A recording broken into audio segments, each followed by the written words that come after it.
Méridien d'Europe avec vous, José Manuel Lamarque. On regarde ce matin du côté de l'Espagne. L'Espagne qui n'a toujours pas de gouvernement.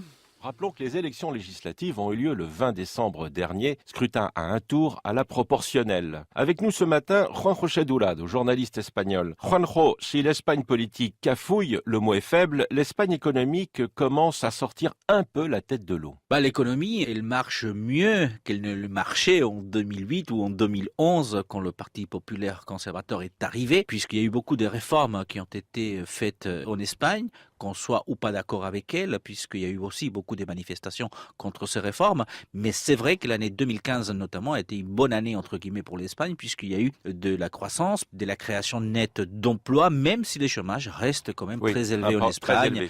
Pratiquement à 24,2%, juste derrière la Grèce qui nous dépasse.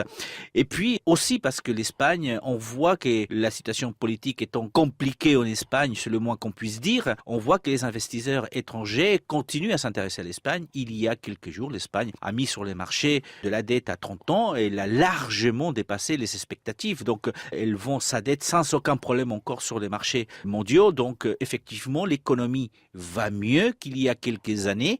Est-ce que ça va durer? Et ça dépendra surtout de la situation politique que l'Espagne vit. Pour l'instant, c'est toujours le gouvernement de Mariano Rajoy qui gère les affaires courantes, comme on dit, parce que les quatre partis en présence, alors le PP, les conservateurs, c'est Rajoy, Sánchez, c'est le parti socialiste, il y a Iglesias pour Podemos Et Rivera. Et Rivera pour Ciudadanos. Et là, personne ne s'entend pour former un gouvernement. Vous allez retourner aux urnes. Je pense qu'on va retourner aux urnes après investiture ratée de Sánchez, le candidat socialiste.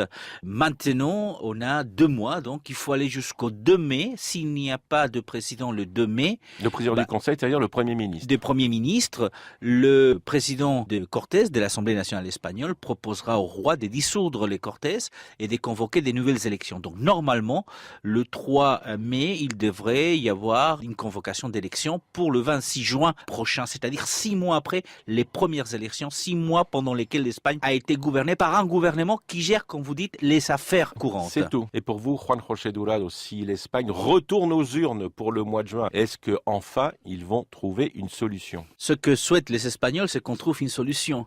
Mais toutes les enquêtes et sondages d'opinion nous disent aujourd'hui que les nouvelles élections au mois de juin donneraient plus ou moins le même résultat que celle du 20 décembre. Donc, la difficulté de trouver des alliances, des coalitions pour pouvoir gouverner durablement, ça veut dire pouvoir gouverner pendant 4 ans. Parce qu'on peut trouver un gouvernement précaire qui serait obligé par le fait des coalitions, de retourner aux urnes au bout d'1 an et demi ou 2 ans. Et ça serait un échec pour l'Espagne et pour les partis politiques espagnols. Aujourd'hui, des nouvelles élections ne nous garantissent pas du tout qu'on va trouver un gouvernement le 26 juin. Qui veut dire que du bipartisme espagnol au quadripartisme aujourd'hui, les choses ne se sont pas arrangées. Les choses ne se sont pas arrangées. L'Espagne n'avait jamais connu cette situation avec 4 partis pour pouvoir gouverner. Et c'est vrai que c'est un défi pour les politiques espagnols, pour les partis politiques espagnols et pour les Espagnols. Mais c'est ça la démocratie, c'est aller au-delà des défis. Donc ça veut dire un grand virage. Un grand virage, certainement pour l'Espagne, avec des questions importantes après les prochaines élections, notamment celle de la modification de la Constitution de 78, qui n'a jamais été modifiée, pour pouvoir parer à des situations comme celles que nous connaissons aujourd'hui, que nous n'avons jamais connues en fait pendant les 40 ans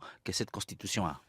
Juan José Durado pour les intimes était au micro de José Manuel Lamarque que l'on retrouve demain.